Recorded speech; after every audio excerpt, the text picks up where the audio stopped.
Ia akan memuliakan aku sebab ia akan memberitakan kepadamu apa yang diterimanya daripadaku.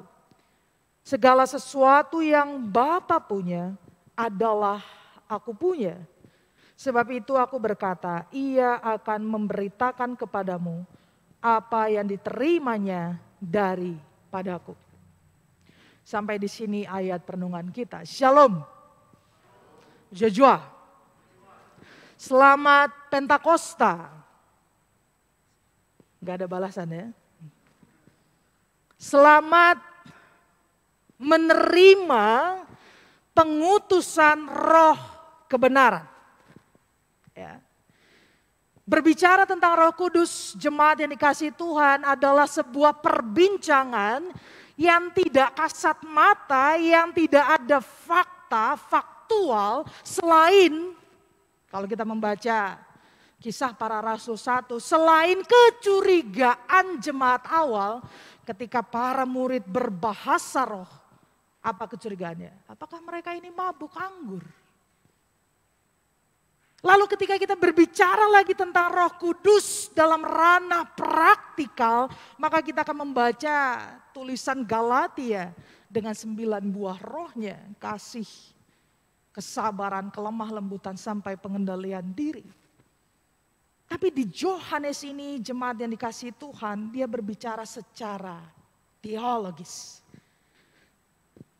Penekanan Allah Trinitas itu menjadi sangat penting. Sederhananya jemaat yang dikasihi Tuhan mengecek ya, memeriksa, mengidentifikasi diri kita ini dipenuhi oleh Roh Kudus itu adalah dengan bernafas. Mari kita bernafas sejenak. Bernafas itu bukan hanya karena kita akan melakukan sesuatu, tapi nikmati nafas itu. Kalau dari kebiasaan meditasi maka kita akan melihat 4 detik menarik nafas. 7 detik menarik nafas, 4 detik menahan, 4 detik melepaskannya secara perlahan. Mari kita latih. Mari kita menarik nafas di rumah kita masing-masing. Kalau di rumah kita tidak pakai masker, tapi kalau di gereja ini walau kita mencium nafas kita sendiri, semoga semua kita sudah sikat gigi. Dengan kita mencium nafas kita sendiri, kita merasakan kehadiran Tuhan. Mari kita latih. Mari kita menarik nafas. Tahan 1, 4, lepaskan perlahan. Metode bernafas ini, jemaat yang dikasihi Tuhan, sementara adalah juga kebiasaan pola meditasi ataupun yoga, ternyata juga menyadarkan kita secara spiritualitas ketika kita diciptakan oleh Allah. Kalau kita membaca teologi penciptaan jemaat yang dikasihi Tuhan, maka Allah mengatakan, aku menghembuskan nafasku ke dalam diri manusia itu. Jadi ternyata bernafas itu mahal. Bernafas itu bukan hanya kita ingin berkata-kata, bukan hanya ingin kita melakukan sesuatu, tapi ternyata itu adalah wujud pertama Allah itu hadir dalam diri manusia secara teologis. Secara medis itu kemudian menjadi ciri seseorang masih bertahan. Jantung mungkin tidak berfungsi dengan baik, tapi ketika otak masih memerintah untuk bernafas, maka seseorang itu juga dikatakan sebagai orang yang masih hidup. Artinya kemudian apalagi di zaman COVID ini, nafas ini menjadi sangat mahal. Karena sekarang kita dibatasi, karena dengan nafas pun kita bisa menularkan sesuatu yang tidak baik. Apa artinya ini, jemaat yang dikasihi Tuhan? Sebuah hal yang sederhana dalam kehidupan kita nampaknya sangat luar biasa di mata Allah. Kapan kita menikmati nafas kita sehari-hari? Kapan kita benar-benar memberi nilai pada nafas kita? Kapan kita benar-benar bersyukur bahwa setiap udara yang kita hirup dan kita hembuskan itu adalah juga perwakilan Allah. Oleh karenanya itu kan setiap khotbah dikatakan sekiranya perkataanmu memperkatakan kebaikan Tuhan. Sekiranya perlakuanmu menunjukkan kebaikan Tuhan. Dan kalau kita melihat lebih dalam, poros dari perkataan dan perlakuan itu adalah nafas. Dan itu juga yang kemudian sering kita dengar, doa adalah nafas orang beriman. Jadi kita fokus pada doanya, kita fokus pada perkataannya, kita fokus pada perlakuannya, tapi kita tidak fokus pada nafasnya. Dan jangan-jangan ini yang terjadi juga ketika kita berbicara tentang Roh Kudus. Mari kita mengidentifikasi itu. Mengecek itu jemaat yang dikasihi Tuhan. Di dalam tradisi gereja GBKP, nampaknya ini belum, ya saya tidak mengatakan tidak menjadi fokus. Tapi nampaknya ini belum memberi perhatian lebih dari kita sebagai jemaat pada peristiwa naiknya Yesus ke surga. 10 hari berdoa bersama dan hari ini kita menerima roh kebenaran itu. Nampaknya ini menjadi ritual tanpa sebuah nilai. Atau jangan-jangan hari ini pun kita akan bersakramen karena bukan karena Roh Kudus datang. Jadi jemaat yang dikasihi Tuhan, Yohanes 16 ini justru ingin membuka cakrawala pemikiran kita. Dengan mengatakan bahwa adalah lebih berguna bagi kamu jika aku pergi. Kalau kita melihat di ayat ke-7 ini, maka apa perasaan duka cita yang dialami oleh para murid di ayat yang ke-6. Tetapi karena aku mengatakan hal itu kepadamu, sebab itu hatimu berduka cita. Ternyata duka cita dan perpisahan menjadi sangat penting.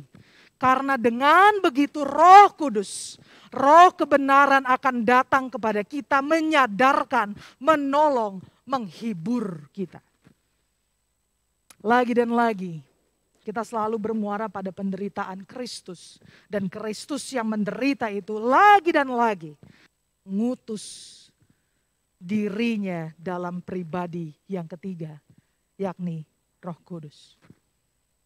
Jadi jemaat yang dikasihi Tuhan, Injil Yohanes ini dengan sangat tegas. Dia mengatakan pada mulanya firman itu menjadi manusia. Yohanes 1 ayat 1. Itu adalah proses inkarnasi Yesus yang sepenuhnya Allah menjadi sepenuhnya manusia. Yang sepenuhnya manusia itu kemudian terangkat ke atas surga memerintah bersama dengan Allah. Lalu mereka mengutus Roh Kudus menjadi roh dalam kehidupan kita. Kita kemudian diajak menjadi ruang, menjadi bait, menjadi wadah roh itu bekerja. Dan inilah konsep Trinitas dalam tradisi kekristenan, dalam tradisi gereja kita yang tidak bisa kita sepelekan. Artinya jemaat yang dikasihi Tuhan, konsep berpikir kita, iman kita pada kehadiran Roh Kudus harus sama kuatnya dengan iman percaya kita kepada Kristus, karena Roh Kudus adalah pribadi Allah yang ketiga. Sehingga tugas Roh Kudus itu sungguh luar biasa, signifikan, powerful. Mari kita lihat bersama di ayat 8. Dan kalau ia datang, ia akan menginsafkan dunia akan dosa, akan kebenaran, dan penghakiman. Apa maksudnya di sini? Perkataan Yesus di ayat ke-8 ini ingin mengatakan bahwa aku tidak akan hadir lagi secara fisik, namun engkaulah fisikku dengan roh yang ada padamu. Jadi Yesus tidak ada lagi sebagai manusia, namun dia yang sepenuhnya Allah itu hadir dalam diri setiap para murid. Jadi siapa yang menginsafkan?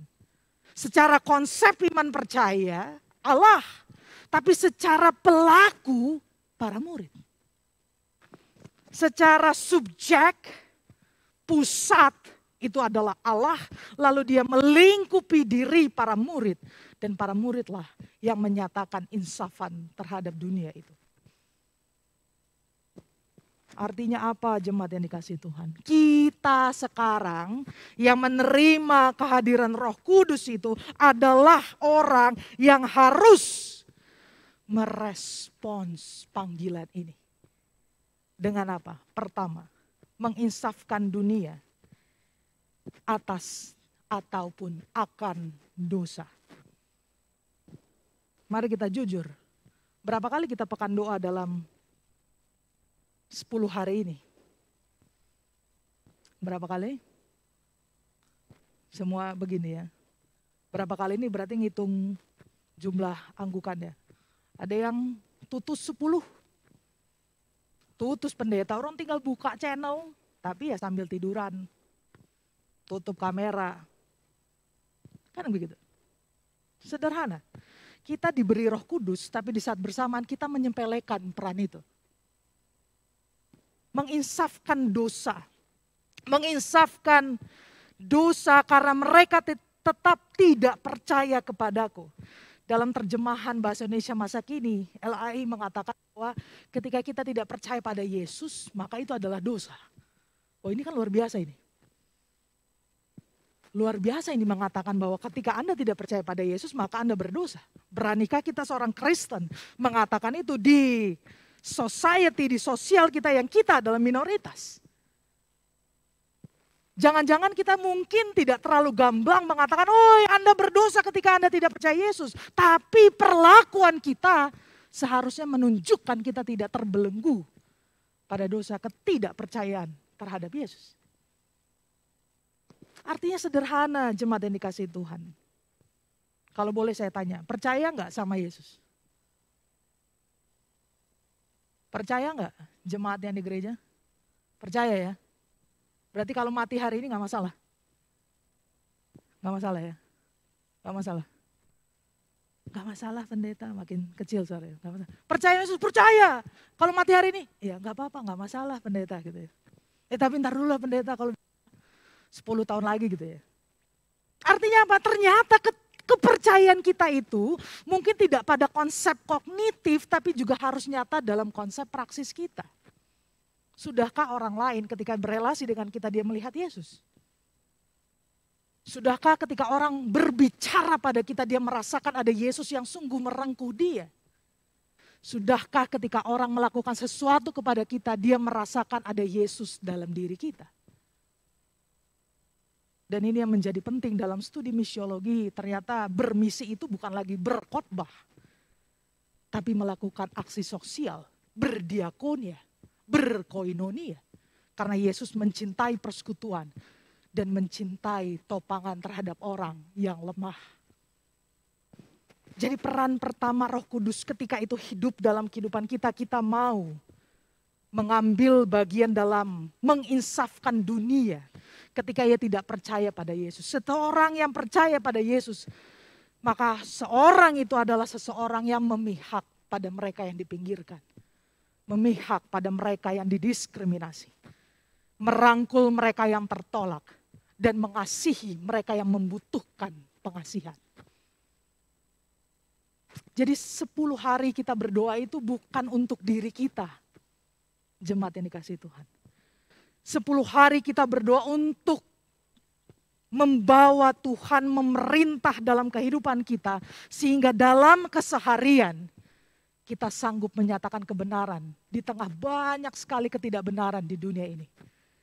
Kita sanggup menyatakan keadilan di tengah banyak sekali ketidakadilan di dunia ini. Kita berdoa bukan untuk kekayaan dan kecukupan kita. Kita berdoa agar Tuhan memakai kita yang serba cukup ini. Menghadirkan keadilan di tengah dunia ini. Yang pertama.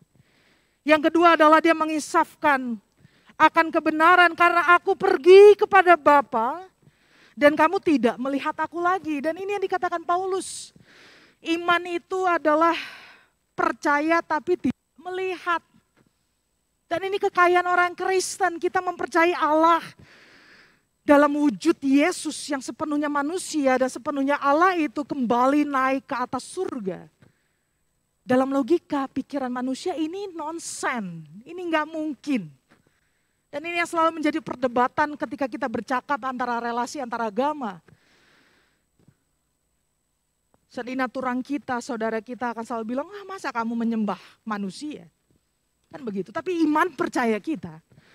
Iman yang tidak melihat itu, iman yang percaya bahwa Yesus sekarang sudah di surga bersama dengan Allah memerintah kehidupan kita. Bahwa ia adalah kebenaran. Ia adalah manusia yang dipakai Allah menjadi wakilnya, menjadi dirinya menyelamatkan umat yang penuh dengan dosa itu. Dan kalau kita percaya itu, maka di tengah segala penderitaan jemaat yang dikasihi Tuhan, kita tetap percaya tidak ada rancangan kecelakaan yang Tuhan rencanakan, tapi justru rancangan damai sejahtera. Karena walau kita tidak melihat masa depan, tapi kita percaya ada janji Tuhan akan masa depan itu. Dan janji itu mengundang kita untuk tetap setia, menginsafkan diri kita akan kebenaran Allah. Bukan kebenaran diri kita sendiri. Ya, hati-hati jemaat yang dikasihi Tuhan, hati-hati gereja Tuhan. Jangan pernah menganggap dirimu yang paling benar kalau bukan atas dasar kebenaran Allah. Kita hanya dimampukan, kita hanya diberi kecerdasan untuk menyatakan kebenaran Allah, tapi bukan kebenaran kitalah yang terjadi. Jadilah pribadi yang mau menyatakan kebenaran Allah dan bukan hanya kebenaran pribadi. Lalu yang ketiga, tugas yang tidak kalah penting, yakni menghisapkan akan penghakiman. Karena penguasa ini telah dihukum. Dalam beberapa tafsiran, IOG kami, dibaca kami, jemaat yang dikasihi Tuhan. Siapa sih penguasa dunia yang dihukum ini? Kan begitu. Ternyata penguasa di sini bukan merujuk pada satu individu, bukan pada satu oknum.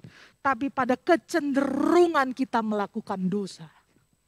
Tadi lagu pujian kita mengatakan, hindarkan aku dari nafsu dosa. Artinya ketika Roh Kudus itu datang, Roh Kudus itu memenuhi kehidupan kita, jemaat yang dikasihi Tuhan. Maka kita akan menghisapkan penguasa dunia ini yang adalah dosa itu. Atau bahkan kita bisa mengatakan itu iblis, itu setan. Dan itu juga menguasai diri kita. Sehingga kita tidak mau lagi dibelenggu oleh kecenderungan melukai orang lain. Kecenderungan egois dalam kehidupan.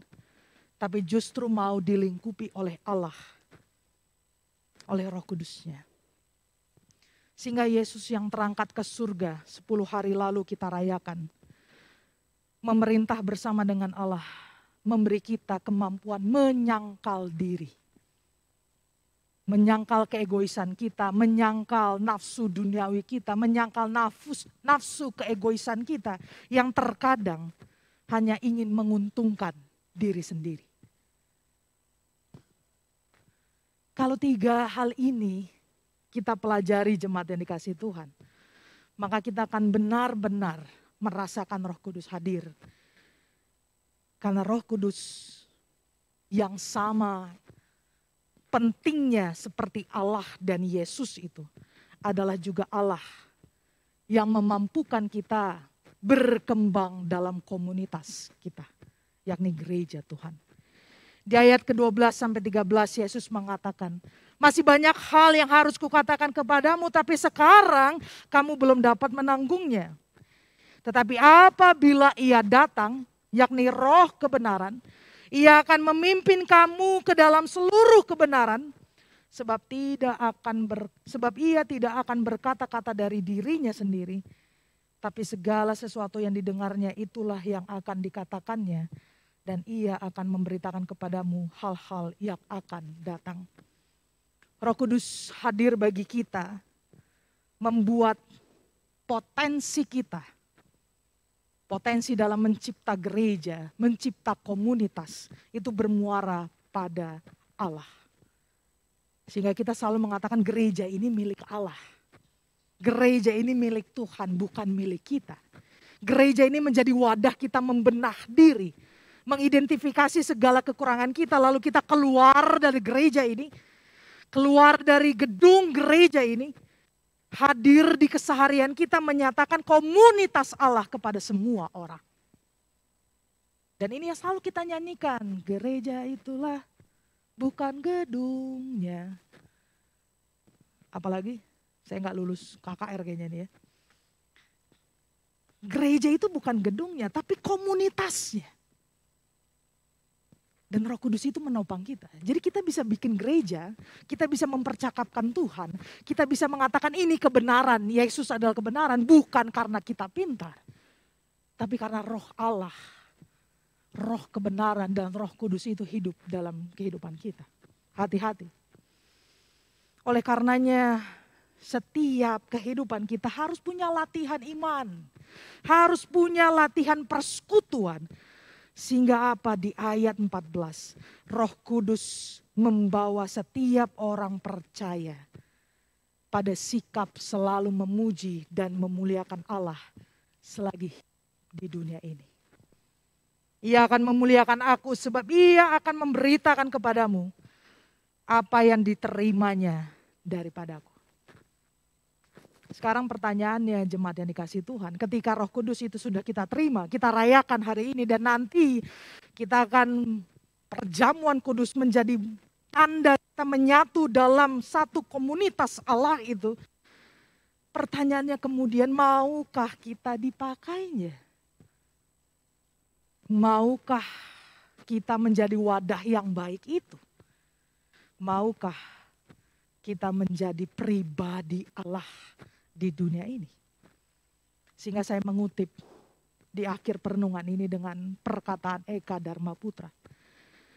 Peran Roh Kudus yang hidup dalam diri seseorang, apalagi dia orang percaya, adalah berdampak besar dalam kehidupan di dunia ini. Orang yang percaya kepada Kristus akan selalu memihak pada keadilan. Orang yang percaya pada Kristus akan selalu memihak pada kesetaraan dan ketersalingan. Orang yang percaya pada Kristus dan dihidupi oleh Roh Kudus memiliki 3 kebiasaan. Yang pertama adalah melihat lebih baik. Mari dilihat kanan kirinya. Masih manusia? Masih ya? Masih ya? Coba disentuh, mana tahu udah jadi Roh Kudus dia? Belum ya? Masih berbadan, kan begitu. Kalau kita masih berbadan maka masih akan ada kecenderungan kita hanya melihat diri kita sendiri dan tidak melihat pada aspek yang lebih baik. Dalam kehidupan yang semakin individualistik ini, jemaat sini kelingi Tuhan, dunia ini semakin egois. Kita akan diajak untuk semakin mementingkan diri kita sendiri. Kita harus belajar ketika kita mau melihat lebih baik. Kita belajar memiliki kepekaan. Kita belajar memiliki empati dan kita belajar memiliki belas kasih. Agar penglihatan kita selalu berpihak pada yang lebih baik, bukan pada kekurangan, bukan pada kelemahan, tapi pada sebuah harapan akan ada yang lebih baik. Dan ini dilihat Yesus bahwa perpisahan itu lebih baik. Jauh lebih baik Yesus terangkat ke surga karena yang sepenuhnya manusia itu sekarang adalah Allah. Agar apa? Perpisahan itu menjadikan para murid mengembangkan potensi mereka karena kebenaran. Mari dibayangkan kalau Yesus tadi tidak naik ke surga. Mereka tidak berpisah pada para murid. Siapa yang selalu melayani? Yesus. Kalau kemudian roh kebenaran itu tidak datang, gereja tidak ada. Jemaat ini kasih Tuhan. Artinya apa? Kita harus melihat pada hal-hal yang lebih baik. Kalau mungkin pada hari ini kita mengalami kondisi krisis ekonomi, kesehatan, konflik di tengah keluarga. Lihatlah yang lebih baik. Apa yang mau dilihat? Lihatlah keseluruhan kehidupan kita. miliki kepekaan, miliki simpati dan empati. Dan di tahun ini 2021 ini kita belajar memiliki belas kasih kepada generasi muda di tengah keluarga kita. Hati-hati, jangan-jangan kita hanya melihat kekurangannya yang tidak setia pada perkataan kita, yang tidak nurut pada kita, tapi kita tidak melihat lebih baik seutuhnya pada diri KKR, Permata, dan generasi muda kita. Lihat lebih baik. Tidak berhenti pada penglihatan yang lebih baik, pilihlah yang lebih baik. Hidup ini selalu berbicara tentang pilihan. Pilihan antara memaafkan atau mendendam. Pilihan antara mengutuk atau mengasihi. Pilihan antara mengapresiasi atau menghakimi. Pilihan untuk jujur atau bohong. Semua pilihan. Memilih lebih baik menyadarkan kita bahwa di tengah dunia yang penuh kekecewaan, penuh dengan luka dan pengkhianatan itu, pilihan yang jauh lebih baik di tengah segala penderitaan di dunia ini adalah tetap berharap dan tetap hidup bersama dengan Kristus. Karena itu jauh membuat kita menjadi pribadi yang lebih baik daripada membalas segala kejahatan itu dengan dendam, dengan kebencian, dengan penghakiman. Pilihlah untuk selalu menjadi pribadi yang berharap.